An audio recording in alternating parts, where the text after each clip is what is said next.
Lebanon has seen one of the most intense nights of Israeli attacks in weeks.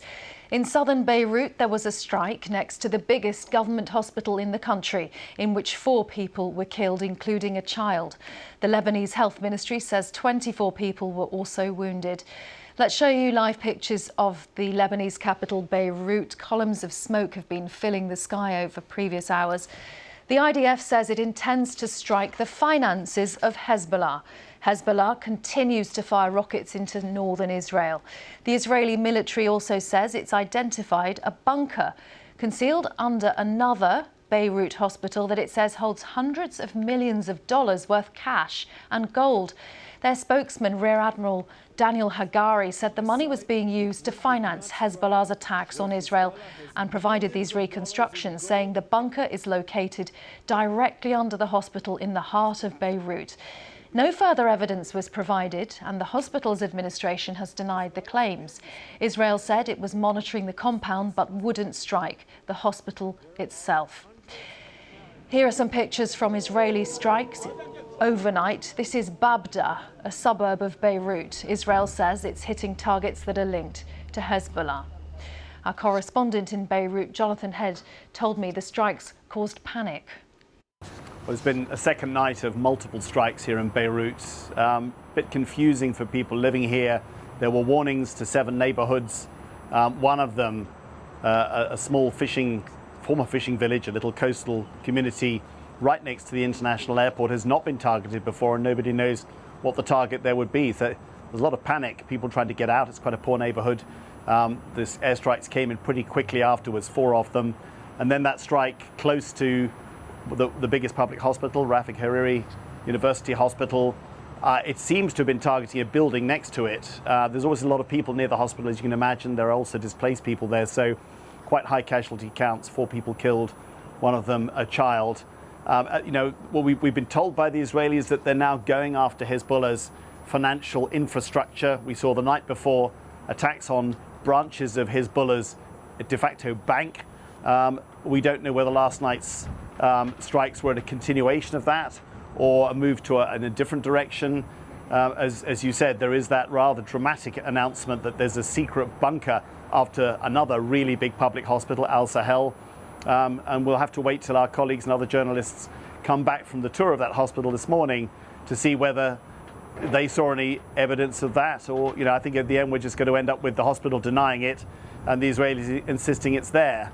Everyone here is very nervous. At this stage, it's very hard to calculate what the next Israeli targets will be, given how they've now widened their campaign to try to dismantle Hezbollah's networks and its presence in society. Once you go beyond military into attacking the financial infrastructure, this is how Hezbollah has such influence. It's almost a shadow government here in Lebanon. It provides a lot of welfare to people, and of course Israel alleges all that money, which it says comes from Iran, also funds Hezbollah's military activities and attacks on northern Israel. And how sustained, Jonathan, have Hezbollah's attacks been on Israel coming the other way?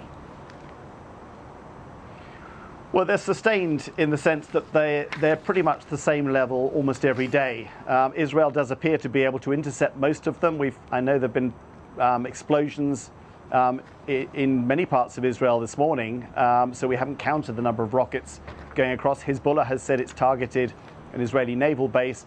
Until now, in most cases, the Hezbollah attacks have not caused huge amounts of damage and relatively light casualties.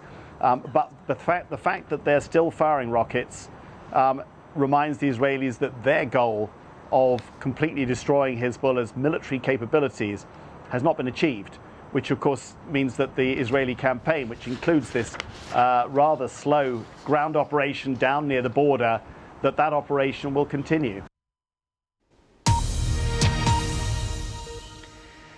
Well, just in the last few minutes, we've heard from the Israeli Defense Minister Yoav Gallant that bank, Al-Qard Al-Hassan Bank, has been added to a list of groups designated by Israel as terrorist organisations. So that is the branch, that's the name of the bank. Many branches have been targeted.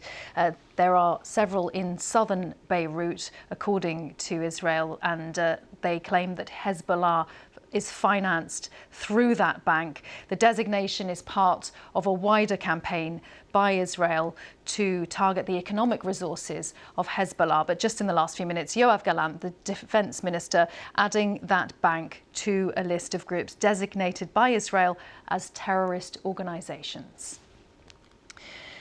Now, the UN aid agency operating in Gaza says the Israeli authorities are still preventing medicine and food from reaching people under siege in the north. Footage shot in the aftermath of an attack by Israel on a refugee camp in Jabalia shows a nurse running in panic between the dead and wounded at a UN school. Israel says its offensive is aimed at stopping Hamas from regrouping in northern Gaza. Our international editor, Jeremy Bowen, has seen the video, a warning his report shows extremely graphic images. Palestinian first responders went to collect bodies in a lull in Israel's offensive in Jabalia and the rest of northern Gaza. The UN says Gaza's nightmare is intensifying, a worsening humanitarian crisis amid what it calls relentless Israeli strikes.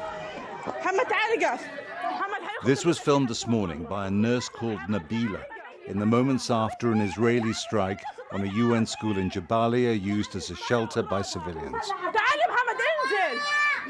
Close to panic, she tries to tell this woman to be calm, saying, "I have nothing to stop the bleeding." She turns back to help the other casualties. She is the only medic there. Children are dead. A woman's leg has been blown off. And then she runs to get her medical bag. A child says, "Please help, my sister is dying." Nabila hasn't got much, a few basic wound dressings. "Use this," she says. One of the women says, "My children are gone, look at them." Back down the stairs, past dead children, and then she screams when she sees the dead body of an elderly man she recognizes. Northern Gaza this morning, just after an airstrike, from a vantage point a few miles away in Israel. It's a public holiday here. This is a popular place to observe the war. Israelis believe the killing and hostage-taking by Hamas and the way Palestinians voted for them makes the war in Gaza and the others that followed necessary and just. If they would return the hostages, then I would have what to feel for them. In the meantime, there's nothing I can feel for them. They've started this, they entered Israel, they attacked us, and all this is the results of their initial actions. A short drive away, close to the Gaza border, it was a family day out for Israelis who believe the war has given them the chance to recreate a very different Gaza. They want to restore Jewish settlements inside the Gaza Strip that the Israeli government removed in 2005. These people know what they want when eventually there's a ceasefire in Gaza. The Israeli government has only really said what it doesn't want.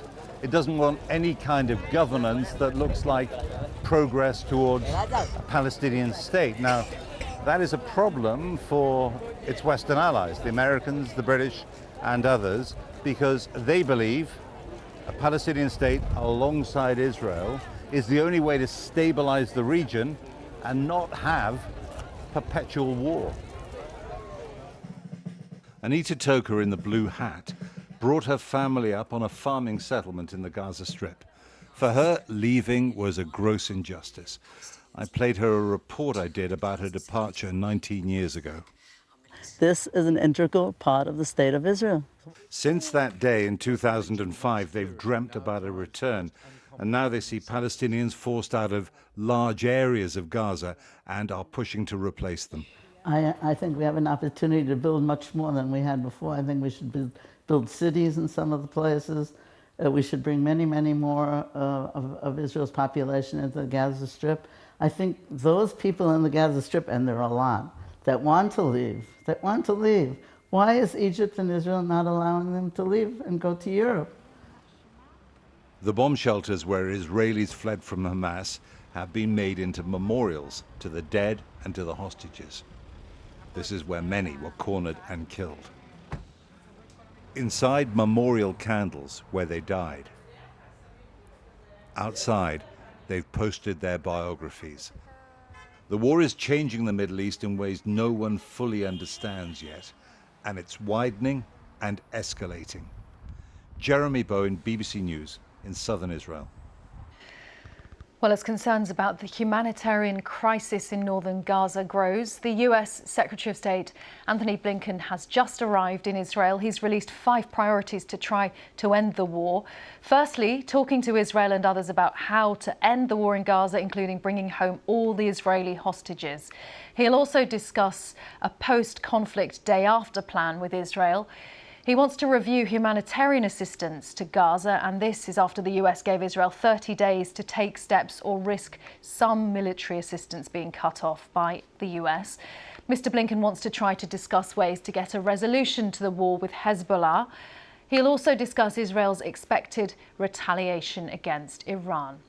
His visit to the Middle East comes after the White House says it's deeply concerned about the leak of a pair of highly classified intelligence documents describing Israel's preparations for a retaliatory strike on Iran. The documents appeared on Telegram at the weekend, including satellite images and classified analysis. Our correspondent Jonah Fisher is in Jerusalem. He told me more about Blinken's visit and what to expect. We're expecting Anthony Blinken to arrive here in Israel in the next hour or so, and hopes, to be quite frank, are not high that he will be able to move things forward in terms of achieving peace in either Gaza or in southern Lebanon. This trip was conceived last week in the immediate aftermath of the killing of Yahya Sinwar, the Hamas leader in Gaza. I think there was a hope at that point in the United States and in Western capitals that it might provide some sort of opening for negotiations to restart, perhaps to move to peace, some sort of ceasefire, exchange with hostages, perhaps. In the days since then, well, that has really receded as a possibility, not least because people have realized that with Hamas's leadership having been effectively killed, it's very hard to strike any sort of deal there, but also the sense that Israel still feels that it's got military objectives that it wants to achieve, both in Gaza and in Lebanon. We saw new strikes overnight on Beirut. So it is going to be extremely difficult for Anthony Blinken. He will be here in Israel first, then he will move to other countries around the Middle East.